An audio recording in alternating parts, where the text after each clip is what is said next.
Bonjour, nous voilà réunis pour une nouvelle émission d'Amicalement Vôtre.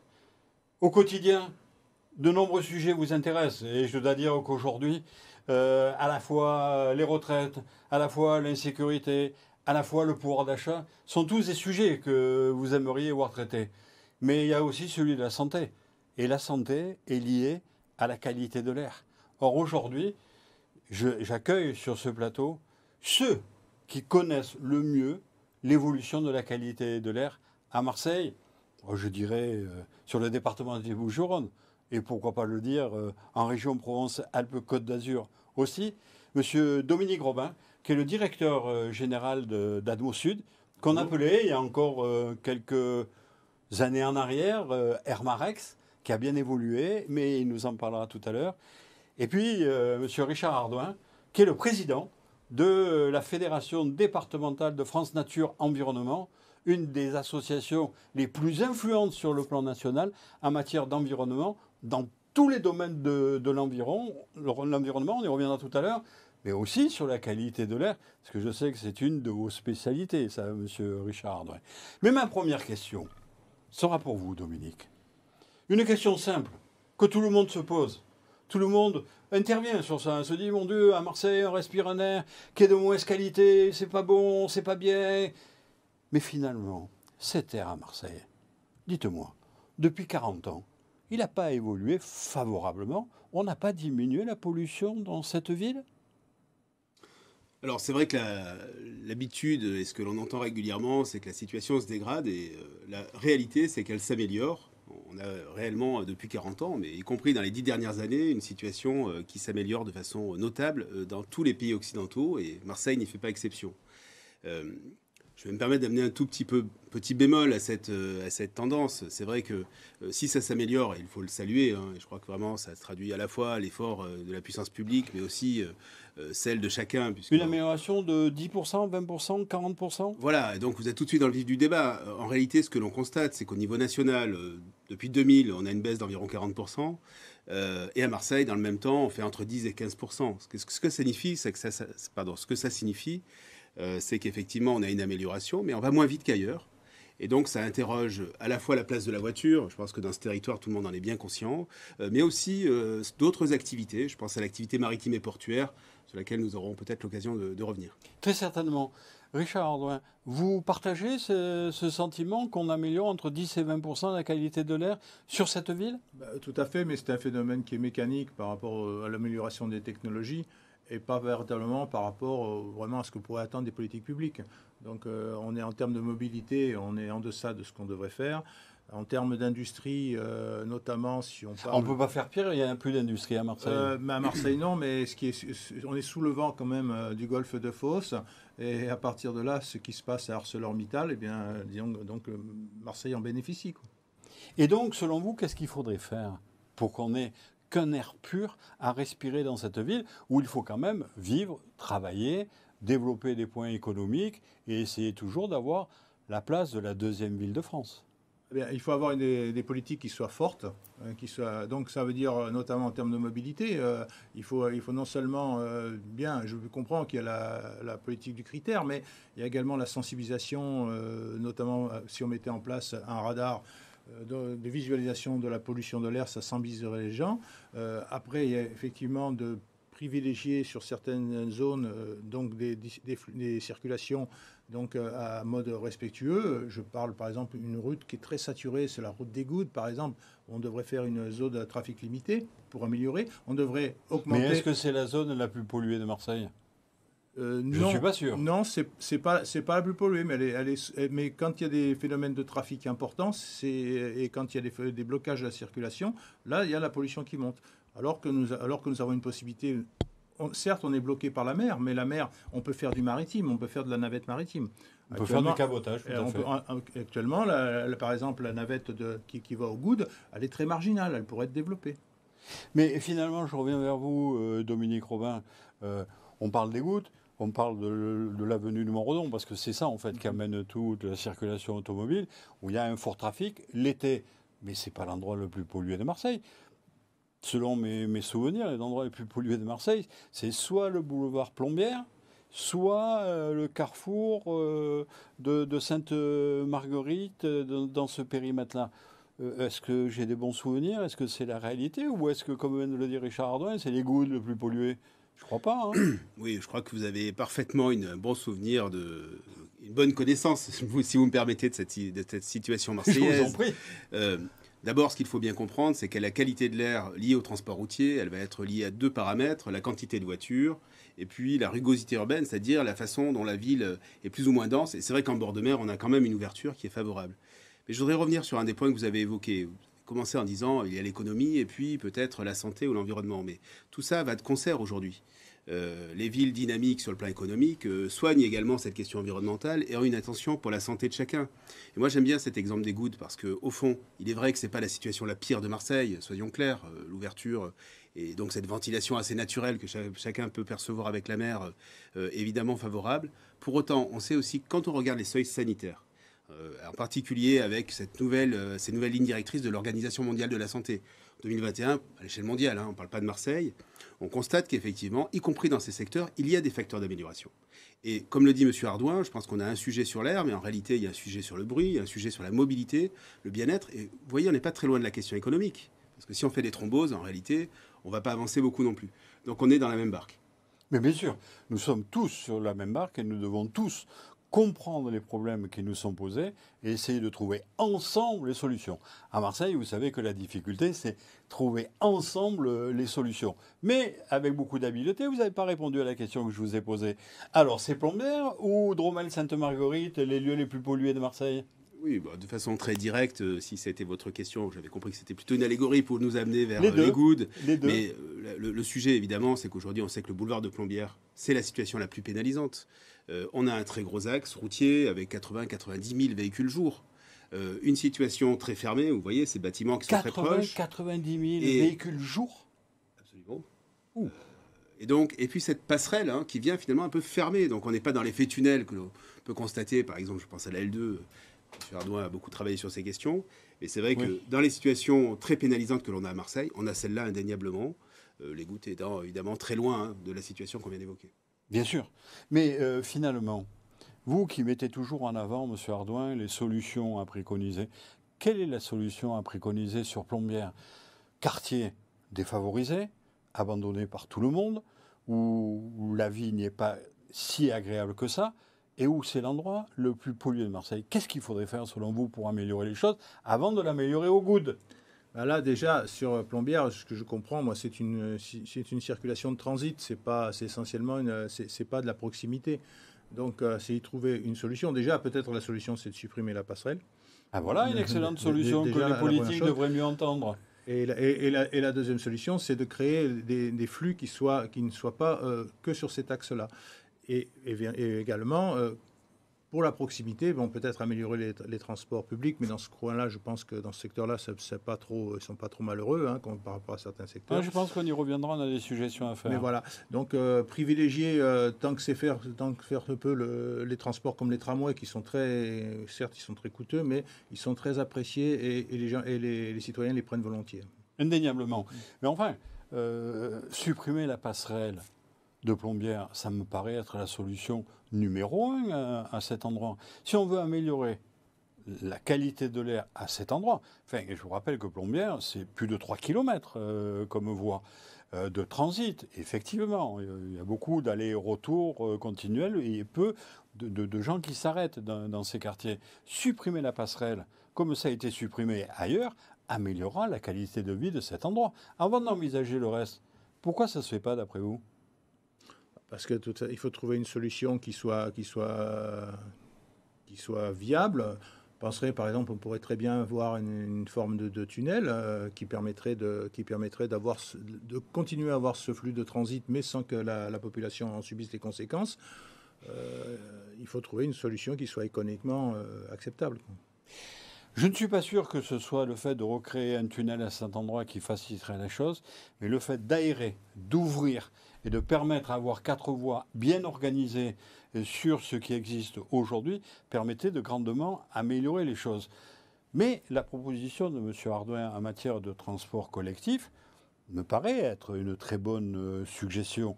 Si on augmente la densité du transport collectif, que ce soit par bus, que ce soit par tramway ou que ce soit par métro, vous devriez en être content. Bah, en tout cas, l'air que nous respirons en sera que meilleur et je pense que chacun sera plus heureux. Si vous me permettez de revenir sur ce qui vient d'être évoqué, c'est vrai que la dimension urbanistique, c'est un des éléments centraux sur lesquels on a très peu travaillé pour l'air. On travaille sur l'urbanisme pour plein d'autres raisons, mais en tout cas, l'air a été très peu intégré. Votre raisonnement, il tient parfaitement. Mais on est quand même sur un axe assez singulier, puisque M. Ardouin a évoqué le fait qu'il y avait beaucoup de transit, ce qui est vrai. Et donc, ça montre aussi que, avec l'air, on est toujours dans des effets d'échelle. Il faut agir localement, changer nos habitudes, sans doute avoir un aménagement le plus compatible avec l'aération telle qu'on vient de l'évoquer, mais aussi la relation de la ville avec ses voisins, puisque finalement la question des voitures qui passent sur cet axe n'est pas simplement le problème de la circulation des Marseillais, est aussi à intégrer. Et vous voyez bien que dans cette logique, l'air, on est toujours dans des effets d'échelle, mais on va très vite finalement aller vers une politique assez générale. Il faut une politique ambitieuse dans la ville, c'est indéniable. Mieux prendre en compte la qualité de l'air, à Plombières en particulier. Enfin, je pense que tout le monde sera d'accord là-dessus. Et en même temps, il faut bien qu'on se prenne que Marseille, c'est dans un environnement, qu'une grande partie de la circulation, notamment sur ces grands axes, ne vient pas des Marseillais. C'est sûr. Et d'ailleurs, si on fait une analyse, je m'ouvre à vous, on fait une analyse de la qualité de l'air, Dominique Robin, on voit bien que l'hypercentre n'est plus le lieu où il a la pollution la plus forte. Pourquoi ? Parce qu'on a réduit la part modale de la voiture dans l'hypercentre-ville, où il y a beaucoup de personnes qui se déplacent à pied, ça va vous satisfaire, ça va vous, monsieur Ardouin, à pied, en trottinette, en vélo. Avec les trottinettes, il faut faire un peu attention, mais en vélo ou à pied, c'est vrai que ça s'est beaucoup amélioré. Et le fait d'avoir du transport collectif avec le tram, ça serait merveilleux. On va y revenir. Mais enfin, quand même, sur les bus, si la métropole arrêtait d'acheter des bus au diesel, ce serait peut-être mieux. Et qu'elle achète davantage de bus électriques, ne pensez pas que ça améliorerait les choses. Ou peut-être, si jamais ça arrive à l'esprit des grands décideurs, à l'hydrogène. C'est peut-être ça aussi l'avenir. Oui, c'est l'avenir, mais après, il faut peser la manière d'avoir cette énergie, se disposer de cette énergie. Alors, les bus électriques, ça veut dire qu'il va falloir créer de l'électricité. Donc, l'électricité, eh bien, il va peut-être falloir développer un peu plus le photovoltaïque en ville pour pouvoir avoir un peu, et pas dans les campagnes, hein, tant qu'à faire. Voilà, donc l'hydrogène, ça semble encore aussi un petit peu énergivore. Peut-être enfin, du côté monsieur du Ardouin, gaz. il y a un instant, vous nous dites qu'il faut développer du tramway. Le tramway, ça marche quoi ? Oui, non, à mais l'électricité. oui, Et mais- l'électricité, si on veut des quantités importantes, c'est vous qui avez ouvert la porte, Ouais. il faut revenir sur Non, le nucléaire. mais bon, pour être un peu dans le Vous êtes ferroviaire, favorable au nucléaire je dirais pas ça. Non, pour être un peu. Par contre, moi, oui, j'y suis favorable. Voilà, pour connaître un petit peu le ferroviaire, c'est pas l'énergie la plus gourmande en électricité au rapport de voyageurs transportés. Hein, donc voilà, donc c'est. Eh bien, nous partageons, autant je dis qu'il faut recréer de la capacité de production électrique au travers le nucléaire, autant je suis tout à fait d'accord avec vous que les personnes transportées dans les transports collectifs électriques, tramway, train, métro, est celui qui a le meilleur rapport d'amélioration de la qualité de vie et du nombre de personnes transportées. Mais quand même, il y a un peu de polémique aujourd'hui. On attend tous les jours dans la presse qu'on va faire le tramway qui va vers le nord, on va le tramway qui va vers le sud, on va faire le tramway qui passe sur la corniche et on va faire le tramway des collines qui descend d'Allo jusqu'à Saint-Menet. Vous ne croyez pas que c'est que des promesses, voire un peu de pipeau ? Il est certain qu'on parle beaucoup, mais on agit peu. Donc, à un moment donné, il faudrait quand même prendre un axe, s'y tenir et avancer. Bon, je sais que de chez nous, on préconise un tramway des collines qui aurait l'avantage de faire un contournement par l'extérieur. Ça me semble être une bonne solution. En plus, ça crée une D'autant voie que les verte. réservations de terrain sont déjà quasiment faites à 80%. Je pense que ça s'appelait avant la RD 4D. C'est ça. Oui. Donc on a une possibilité. Vous avez vraiment le sentiment que la priorité, c'est de faire le tramway sur la corniche ? Vous n'êtes pas obligé de répondre. Vous n'êtes pas obligé de répondre, je vous comprends. Oh.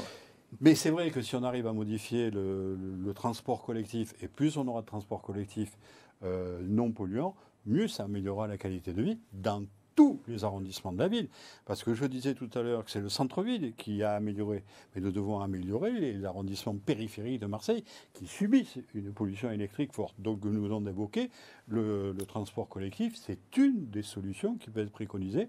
Et si la SNCF améliore ses nombres de rotations, c'est pas le président qui a dit qu'il voulait créer des RER partout en France et notamment à Marseille.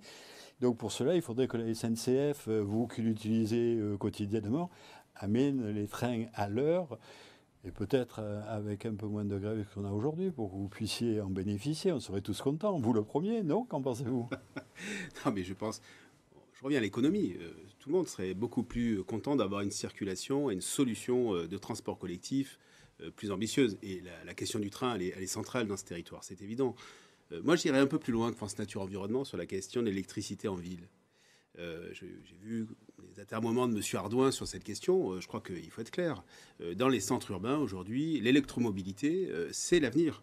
Il va falloir qu'on prenne cette mesure-là. Le bus diesel, bon, c'est vrai, en périphérie, quand il fait de grandes distances, l'écart, tant qu'on n'a pas d'alternative, je pense qu'il faut être scrupuleux sur le traitement. Il ne faut pas être trop tolérant là-dessus. Acheter des bus diesel 40 en 2016, on sait qu'on les garde 10-15 ans. Non, ce n'était pas le meilleur choix possible. Qu'on se tourne vers l'électrique et qu'on lance l'idée de l'hydrogène. C'est très important pour vos enfants, monsieur Dominique Robin. Mais absolument, et moi j'en suis convaincu, et je ne le dis pas à titre personnel, je le dis simplement en tant qu'expert aujourd'hui, pour l'air, les meilleures solutions aujourd'hui, c'est la pile à combustible, c'est-à-dire l'hydrogène, et ça c'est sans doute pour demain ou après-demain, on voit bien un petit peu la vitesse avec laquelle ça va. Ceci dit, d'autres régions du monde sont en avance sur cette question, donc peut-être qu'on pourrait accélérer un petit peu le pas, et en tout cas l'électromobilité sur ce territoire, c'est vraiment la clé à moyen terme. Je crois que vous aviez été peut-être le premier à mettre en place des bus quand vous étiez président à la métropole de la mobilité et des transports. Les bus électriques, aujourd'hui, ils fonctionnent. Très bien. Ce n'est pas une technologie du futur. Donc là, on a quelque chose de concret pour demain, pour massifier finalement cette façon de se déplacer de façon plus moderne, plus respectueuse de notre ère, plus silencieuse. Vous l'avez évoqué tout à l'heure. Tout à fait. Allons-y. Alors, nous avons évoqué l'air ambiant que nous respirons dans les rues, dans nos quartiers, sur Marseille. On sait bien qu'au fur et à mesure des années, ça s'est amélioré. Mais la modernité, mais l'économie s'est développée et a amené une forme de pollution qui fait qu'aujourd'hui, vous l'avez dit avec beaucoup d'assurance, on a entre 10 et 20% d'amélioration de notre qualité de l'air. Et tout ça, ça provient essentiellement des croisiéristes avec les bateaux qui restent à quai toujours en fonctionnement et qui contrebalancent l'amélioration de la qualité que nous avons fait, qui dégrade la qualité de l'air. Alors, ce serait peut-être un peu rapide de considérer que l'activité maritime est seule en cause dans finalement cette faible pente, c'est-à-dire cette amélioration qui est moins forte que le reste de la région, le reste de la France en l'occurrence. Je pense que la question de la place de la voiture, même si ça s'est beaucoup amélioré dans le centre-ville, ça reste un sujet. Donc comment on organise mieux la ville de Marseille dans la métropole? Vous voyez, on a traité cette question directement. Mais il est vrai qu'on a cette activité maritime que chacun connaît. Vous l'avez évoqué également, le principal aujourd'hui émetteur, c'est quand le navire est à quai. Oui. C'est-à-dire qu'en fait, il émet beaucoup moins, parce qu'on a des moteurs qui sont des moteurs auxiliaires pour fabriquer l'électricité, mais il reste longtemps. Et donc tout ça fait que les émissions, aujourd'hui les navires, c'est près de 50% cette phase à quai. Quand on regarde et qu'on compare finalement les émissions des navires, pas uniquement les croisières, hein, vous savez, il y a d'autres types de navires, les ferries, les rouliers, avec la voiture, le transport routier, les camions évidemment, on se rend compte qu'à Marseille, les choses sont en train de se rencontrer. C'est-à-dire que traditionnellement, dans les villes, c'est la voiture et les transports routiers qui sont les premiers émetteurs. À Marseille, il a la singularité, c'est qu'aujourd'hui, les navires sont en train de rattraper la voiture et progressivement vont sans doute la doubler. Donc il faut de l'ambition sur cette activité maritime. Il ne se passe pas rien, hein, clairement. On voit la prise de position aujourd'hui du Grand Port Maritime de Marseille. D'armateurs comme la Méridionale s'est améliorée après la première initiative sur le port pour faire des branchements à quai. Oui. Et je crois que CMA, CGM s'inscrit dans cette même définition. Bien sûr, sur toute la flotte qui est la sienne, ça ne peut pas passer du jour au lendemain au gaz ou à l'électrique. Mais ils ont aussi pris un certain nombre d'améliorations dans ce domaine. Donc on peut espérer pour demain. Vous qui représentez France Nature Environnement, Monsieur Ardouin, pensez-vous, comme certains, qu'il faille interdire les croisiéristes, les bateaux croisières à Marseille définitivement à partir du moment où ça pollue? C'est-à-dire que si on commence comme ça, on va interdire les avions en marinade parce que ça pollue. Vous m'avez expliqué tout à l'heure qu'on était sous le vent et qu'on bénéficiait de la pollution là-bas. Et puis finalement, comme Dominique Robin vient de nous le rappeler à l'instant, la voiture pollue, il faut interdire la voiture. Il faut tout interdire dans cette ville, dans ce pays? Non, il ne faut pas tout interdire, mais il faut interdire les fonctionnements vertueux. Quand les armateurs se sont jetés sur les laveurs de fumée, les scrueurs, là, c'est vraiment quelque chose qui nous répulse. Ce n'est pas la solution. La solution, on a parlé de la méridionale. Là, la solution, c'est le filtre à particules. Ils l'ont mis sur un de ces bateaux. Et bien sûr. Voilà. Alors, donc, les navires de croisière, demain, ils s'orientent sur la solution de la méridionale. Ça ne nous pose pas de problème. Voilà. Mais par contre... Simplement qu'ils expriment plus de volonté vertueuse. Qu'ils se servent de l'outil que leur a offert la réglementation internationale, d'avoir un dispositif qui lave les fumées. Non, ça, c'est inacceptable. C'est très clair. Alors, je ne peux pas terminer cette émission sans évoquer un des sujets qui vous tient particulièrement à cœur, à tous les deux, c'est de pouvoir valider, vérifier, contrôler la qualité de l'air intérieur, qui sera, me semble-t-il, le sujet de ces 10-15 prochaines années. C'est-à-dire, ce que vous voulez, Dominique Robin, c'est pouvoir contrôler l'air à l'intérieur des bâtiments, à l'intérieur des logements, dans les lieux publics, dans le métro, dans les écoles. Ai-je bien compris ? Contrôler l'air, mais surtout apprendre à mieux préserver les 15 000 litres d'air qui passent dans nos poumons chaque jour. Et on le sait, la majorité de notre temps, la plupart d'entre nous, nous les passons dans des enceintes intérieures. Et la singularité de l'air intérieur, c'est à la fois la pollution extérieure, alors il y a une certaine variabilité, on l'a évoqué tout à l'heure, mais c'est aussi les émissions des matériaux, nos pratiques, et puis un sujet qui monte beaucoup avec, et qui vient un petit peu en conflit avec la question énergétique, qui est le confinement des pièces. Le confinement des pièces, c'est quoi? C'est qu'au finalement, on a tendance à beaucoup calfeutrer les fenêtres, les entrées d'air, de façon à garder les calories dans les pièces, on ne veut pas les perdre. L'énergie coûte cher, c'est évident. Un des travers et un impact très important lié à ça, c'est que le taux de dioxyde de carbone, c'est-à-dire l'air que vous allez exhaler dans la pièce, quand on est tout seul, ça va à peu près. Quand vous êtes une salle de classe, par exemple, avec 30 enfants, on se rend compte qu'au bout d'un quart d'heure, on atteint des seuils qui se traduisent par des pertes d'attention.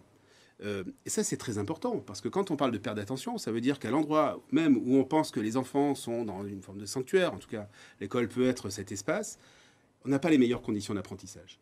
Et il y a des travaux, je prends cet exemple parce que je le trouve très important, et il montre aussi, vous avez parlé de 15 ans, je pense qu'il y en a au moins pour 20 ans sur cette question, parce que culturellement, on est toujours le petit poussé face à la question énergétique ou les travaux.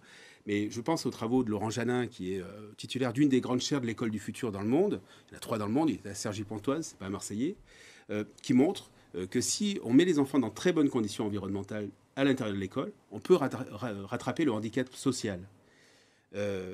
Ça fait réfléchir. Un objectif prioritaire, s'occuper de nos enfants, s'occuper de notre santé au travers de l'air que nous respirons. France Nature Environnement partage cet objectif, cette espérance, cette volonté. Non, mais on fait mieux que partager, on agit. On agit donc notamment à travers des capteurs citoyens. Donc on développe ça donc, à une grande échelle maintenant, notamment avec Atmosud. Mais pour en revenir aux écoles, je dirais... je ne comprends pas bien pourquoi aujourd'hui il ne serait pas obligatoire qu'il y ait un capteur de CO2 dans chaque classe. C'est facile à installer, c'est pas très onéreux. Et au moins, et d'abord il y aura une sensibilisation pédagogique aussi pour la maison, parce que ce qu'ils auront appris à l'école, ils le ramèneront à la maison. Tout à fait. Tout à fait. Mais nous arrivons presque au terme de notre émission. Je pense qu'on a même débordé. Vous êtes tellement intéressant et passionnant, mais je ne peux pas terminer sans revenir vers vous. Et donc, c'est vous qui aurez la conclusion après. Dominique Robin, c'est vrai ce qu'on entend, c'est vrai ce qu'on lit. C'est presque une première nationale, je dirais presque européenne. Vous arrivez à contrôler l'air à 25 mètres près dans son environnement. C'est vrai ? Alors c'est vrai, c'est pas une première nationale ni mondiale. Par contre, la façon de le restituer, c'est-à-dire l'indicateur que nous mettons maintenant en ligne sur notre première page, Ça, c'est une première mondiale. C'est vos ingénieurs qui ont réussi à le faire. C'est un travail de près de 10 ans où on s'est heurté au fond à des conformismes. Bon, il y avait des méthodes de calcul et on a pris le parti, à l'occasion de nos 50 ans, de lancer cet indicateur pour montrer qu'on pouvait montrer la qualité de l'air différemment et donner à chacun la possibilité d'identifier ce qui se passe chez lui, à l'école de ses enfants, pendant sa phase de sport. Et donc on a de la variabilité spatiale, 25 mètres de résolution sur toute la région, mais aussi de la variabilité temporelle, toutes les heures, y compris en prévisionnel. Et donc, oui, de ce côté-là, je crois qu'on n'a pas à rougir de la qualité de ce qui a été produit par le travail de l'équipe. Hein. Moi, finalement, je n'ai fait que le porter. Non, vous en avez été le chef d'orchestre. Même si vous avez dans vos équipes des solistes de grande qualité, il faut avoir un grand chef d'orchestre pour que derrière l'harmonie musicale puisse se faire. Bravo à vous, bravo à vos équipes. Richard Hardouin, vous travaillez avec des gens de compétences, de savoir, de bonne intelligence. L'espérance de l'avenir, vous l'avez totalement. Oui, on cherche, nous, à faire que chaque citoyen devienne acteur de sa qualité de l'air. Donc, on l'a commencé, on l'a fait d'une manière forte à Saint-Chamas. Là, actuellement, on explore la nouvelle énergie qui est de la méthanisation avec ses inconvénients. Donc là, on va voir il y a quand même quelques avantages. Oui, il y a quelques avantages, mais justement, on va explorer ce domaine et on va l'explorer le 25 mars à Fuveau. Et là, on va donner les moyens aux gens de s'exprimer sur la méthanisation, et avantages, inconvénients, et voir dans quelles limites on peut accompagner, dans quelles limites on est dans le oui mais, à quelle hauteur c'est acceptable, à quel moment ça ne l'est plus. Merci infiniment, messieurs, merci Richard Hardouin, Dominique Robin, d'avoir participé à cette émission. J'espère que vous avez mieux perçu le travail qui s'effectue par les équipes, la perception que l'on peut avoir de la qualité de notre air et tout ce qui est mis à disposition des collectivités, des décideurs pour qu'on améliore notre environnement, améliore notre cadre de vie. Je pense que j'aurai l'occasion de vous réinviter à cette émission, tellement c'est riche d'échanger avec vous. Je vous donne rendez-vous pour un prochain numéro d'Amicalement Vôtre.